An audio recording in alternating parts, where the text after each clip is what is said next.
You're listening to 4CRB's interviews and talkback series. Well, I'd like to welcome Supreme Court Judge David Ashton Lewis to the microphone. Well, I'm really glad to be here, and I'm glad to see I've got that Belevsky big smile back again. I'm always smiling. Last week you were a bit down, I think. Oh, at times I can be, I'm always at the top of... Well, you've got holidays coming up soon, haven't you? Well deserved too, I must say. And I love where you're going. After you explained to me, you're going to love it. But it's not for me to say, it's for you to say if you wish where you're going.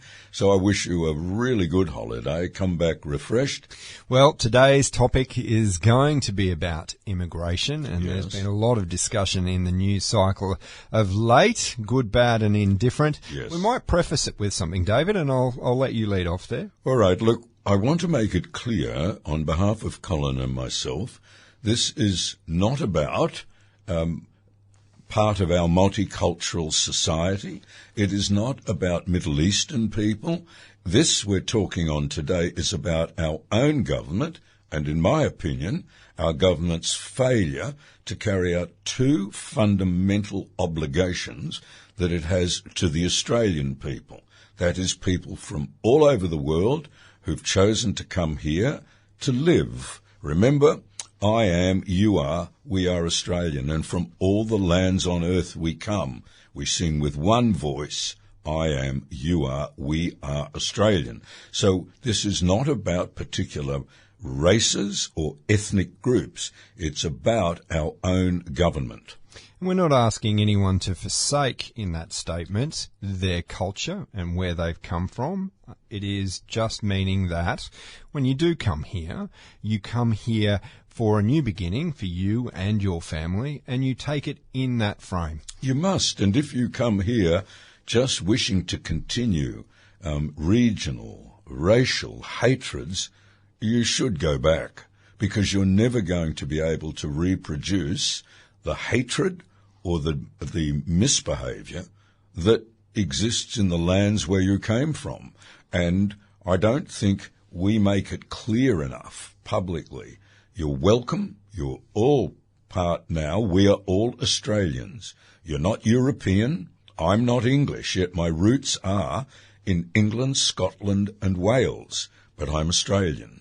And you, Colin, your name is Polish. Sure. And your roots are in Poland and Germany. And yet, while you can be proud, you can look back on that, you're an Australian. And I know it might take 1, 2 or 3 generations to get to that. But I think we must do much more as a government and as a people to say, on one hand, you're welcome, join us, contribute to us. Look at the lovely multicultural society we have, and how many I've met who have come from India, from China, from Africa, who don't take more than a second to say, I'm a proud Australian, and yes, you are. Absolutely, David, and that is a good point.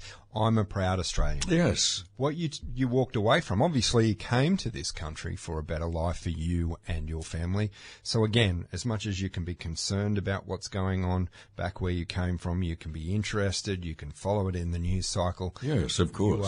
There is still a disconnect other than from the people that you left behind. So, for all the English, people of English descent who have come here, no more barracking for the English at Lord's. And for all the Kiwis who've come here, have those. no more supporting the All Blacks as they walk all over Australia. Oh, I can still hear one of my colleagues ready. No, I will support the All Blacks till the day I die. Well, good. I mean, see, look, I was parodying being silly. If you're from New Zealand, you're from a country that's punched above its weight since it... But we're talking about sport, right? Well, and that's the point. We're not talking about feudal issues that you've walked away from to come to a better life for. Those things are, yes, for sure, a world away, and yes, you can still be concerned about what's going on. So I hope the listener understands what we are saying, that the primary role of us, and I hope of you listening, is you're an Australian. And therefore, Australia first, Australia second, Australia third, not at the expense of anyone else. How many of you were simply uninterested or not proud, given that a nation of 27 million people had 18 gold medals Amazing. in the recent Olympics? And I remember it as a child in the 50s. It was always usually the Soviet Union or the United States on top, then the Soviet Union, made up of 17 different republics, was second, and then little old Australia was third. Now, we were fourth this time. Why? Because Japan had more gold. And Japan has evidently, over the last 10 years, really invested multi-millions into the development of sport in Japan. Wonderful. Well, good on them. Yep, wonderful. And so I hope it's all clear on what we're going to launch into now, that you understand the basis of what we are talking about. Okay, what is the government missing? Well, look, again, the lack of graciousness in modern politicians is just disgusting. It's just score a point wherever you can. This Zali Steggall standing up and calling Peter Dutton a racist because of him expressing a concern, and he based it on the government's first duty is the protection of Australian citizenry. But they've all missed another thing. The other responsibility of a government is to maintain harmony in that community. Sure. Peaceful harmony, getting on. You know, I am, you are, we Australians. We come from all the lands on earth. And for him to be called that because he raised a concern. Now, what was the concern about? The concern was about the people in the Gaza Strip seeking to come to Australia. Now, the Gaza is a war zone. The Gaza sits next to a nation that many in the Middle East want to destroy, want to obliterate. The hatred for the Jewish people is obvious and to be seen. So, to me, it's got nothing to do about race. What Dutton was talking about has got to do with place. When you're bringing people who are diametrically opposed, now not every Gazan will be. There will be Gazans who quite willing to say, once they're out of Gaza, I accept the right of Israel to exist. I'm not anti-Jewish. I just want to live in peace with my children, just like all the Jewish people who came here after the Holocaust and the Second World War. And, of course, we've had a Jewish population in Australia since 1788, coming with the First Fleet, many of them convicts. So it's not about race, the Labor Party side or Zali Steggall. It's about place. I would have said it's the place these people are coming from. I saw that in a recent poll only about a year ago, 52% of the Gazan people support Hamas. Hamas is a declared terrorist organisation that we all saw what it did on October the 7th, and it makes no bones about their wish to destroy and obliterate Israel from the river to the sea. Now, we should not tolerate that type of talk, that type of thinking. And I think it's support, not support that kind of talk or thinking in any way, shape or form. Absolutely. And again, we're not alone in that. Yeah. Because if you look at what the rest of the world are doing in this place, and again, we don't get the entire picture. We get a sensationalised look at a statement made by a politician. Yes. Not one of the countries that ring Palestine will take refugees at this point in time. The USA have taken 16, I think is the number. I think they've taken more than that, but look, let me just speak on that. We have approved 2,992 tourist visas. We have rejected about 9,900 odd. So we are doing the job, but the question that comes out of this, focusing your minds on it's about place, is that, so what has been the procedure going through, being taken by the Australian government? What has been the procedure in the 2,992 who have been granted tourist visas, have been allowed in the country, and you get sidetracked by ridiculousness, hearing Anthony Albanese stand up and say, we're just applying the same principles that they did when they were in power in this. Yes, there was one difference, Mr. Albanese, that the Hamas had not crossed the border and killed 1,200 people in the most appalling, the most disgusting, and the most cruel manner. There was basically existence. Now, I want to, on the other side, say that poll that showed that 52% of Gazans support Hamas, that Colin, you made a very good point on that. When you've got no democracy, when you've got no freedom of speech, freedom of religion, and one group of monsters are giving you at least something, are giving you some food, some sort of support, naturally, it's not to be condemned that you'll say, oh, look, I support them, because you've got no other choice. Sure. You have no other choice. So I think we've got to be careful in seeing all Gazans as Hamas supporters. I think we've got to be careful in painting that the situation in bringing Gazans in is no different to what we do with anything else.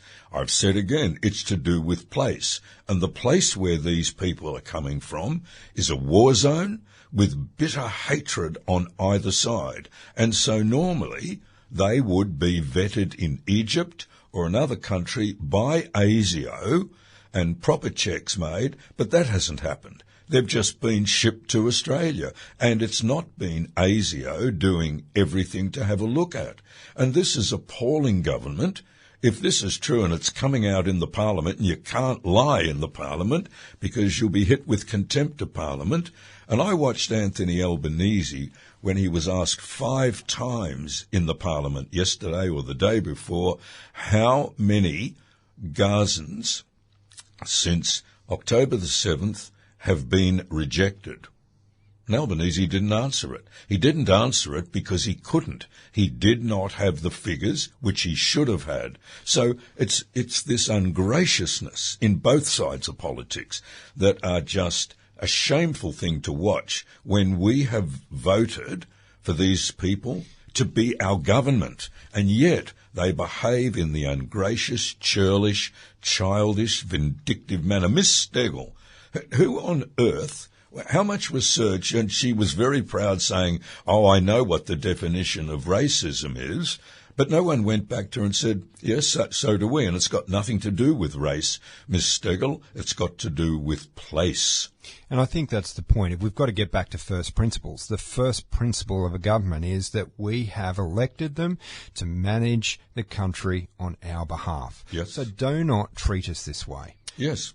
If we ask a question, or if the opposition ask a question, because that's the government we've chosen to have, Yes. we deserve an answer. Well, the head of ASIO, the Director General of ASIO, is a man called Mike Burgess. And I watched a recent interview with him on the ABC with the convener Lee Sales, who everyone will have an opinion of her.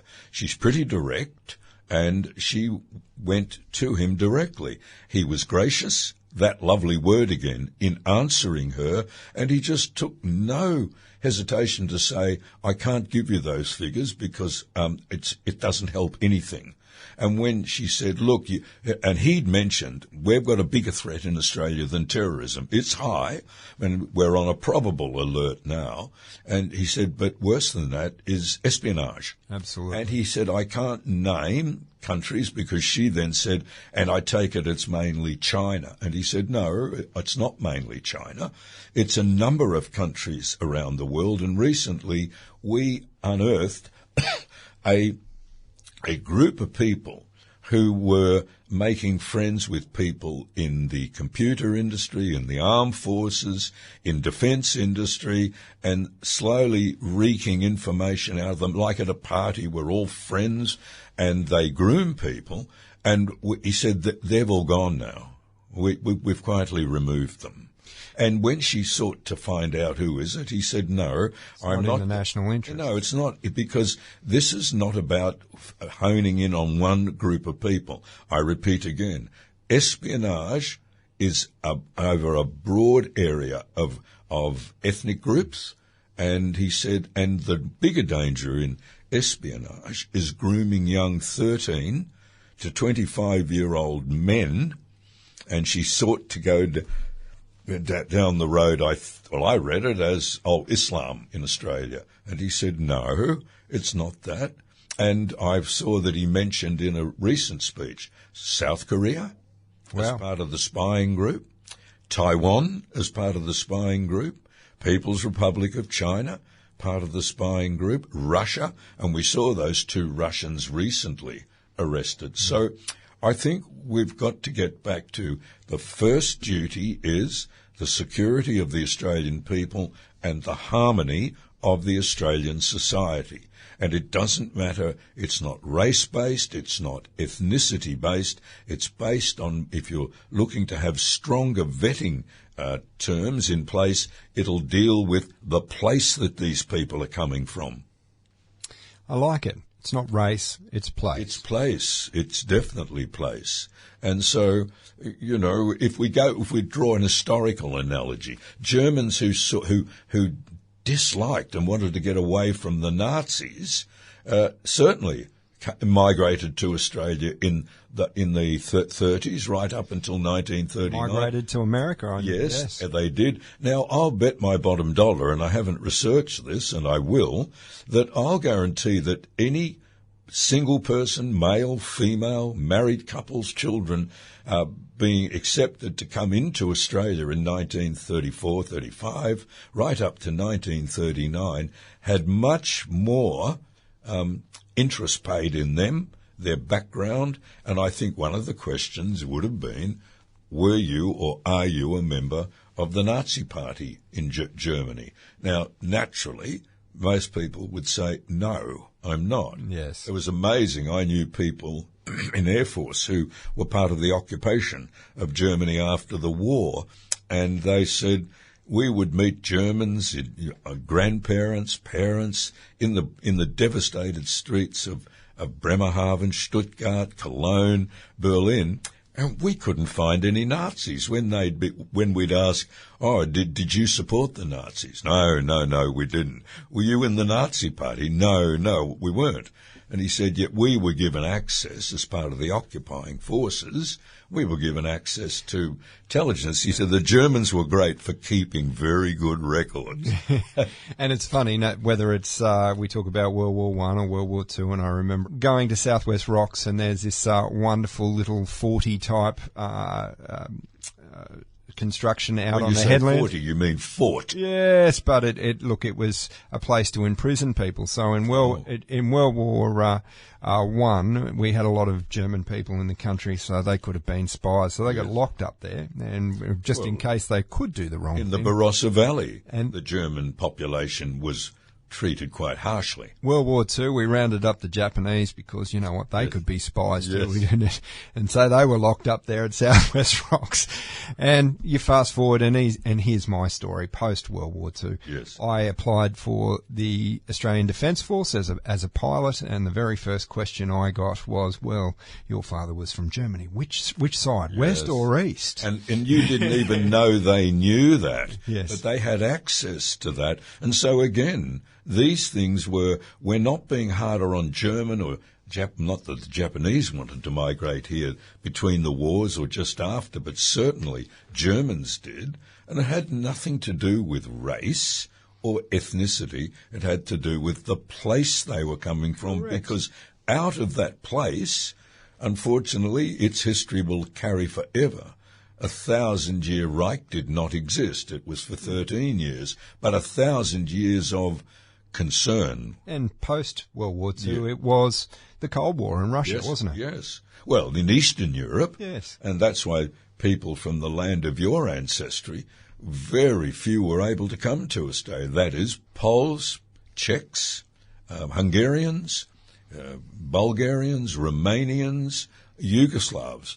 Very hard for them to migrate, whereas Greeks, Italians, West Germans, quite easy. Sure. So it usually, and it's awful that irresponsible, and if they are unlearned and untutored in history, just jump to these catchphrases: race, And look at it, and you do have to look at it from that standpoint. I mean, in World War I and World War II, Japanese, German, dear oh dear, they could be. How are we going to look into these backgrounds? And it's not about race. It's about protecting Australia at that point. It And is. unfortunately, yes, we have to tar people with the same brush until we can sort it out. And so, Yes. I think the Labor Party at the moment, given they haven't even done what was advised by the head Director General of ASIO, some people, they've had no more, I heard in the Parliament, some people have had a 24-hour check from when they arrived here. Oh, no, you're all right.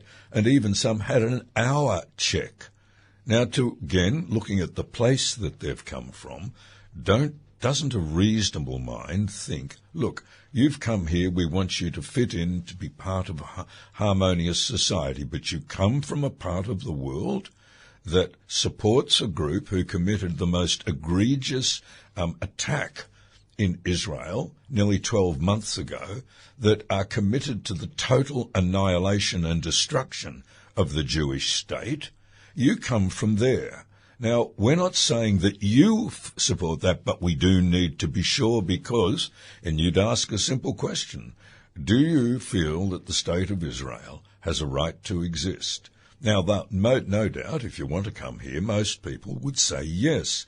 Then you'd say, so are you confident that you can mingle in Australian society with people of Jewish background and just accept them on the humans they are, not on the fact of their religious belief or whatever? Or their ethnicity. Yeah, and we expect you to say yes to that, and we hope you will stick with it, because we will find out if you're not sticking with it, and we will take appropriate action. And that is just fair. It's not only fair, again, it's sensible, Yes. it's intelligent, and it is focusing on that second great importance, the keeping Australian society with African, Asian, Middle Eastern, Pacific Islands, European, keeping them in harmony and putting the fact that I'm first and foremost an Australian. All right, David, we're coming to the end of the program. In summary. Well, I think for me, what I would ultimately like to see is a change of language in the Labor Party. Yes. And honesty in the Prime Minister speaking. We're a forgiving people. If you've done this because you were caught up in being kind, well, that's forgivable, but please keep uppermost harmony and security. And so I think most people would want to see this. My name is Con Zacharidis, and I'm an Australian. My name is Mohammed Al Ahmet, and I am an Australian. My name is Jin Lung Lee, and I'm an Australian. My name is Nawambi Kakagi, and I am an Australian, and so forth. And we need to do much more to bring that about. Yes, I agree, David. Thank you very much for your time this morning. Thank you for having me. You've been listening to 4CRB's interviews and talkback series. Support local online content and become a financial supporter today at 4CRB.com.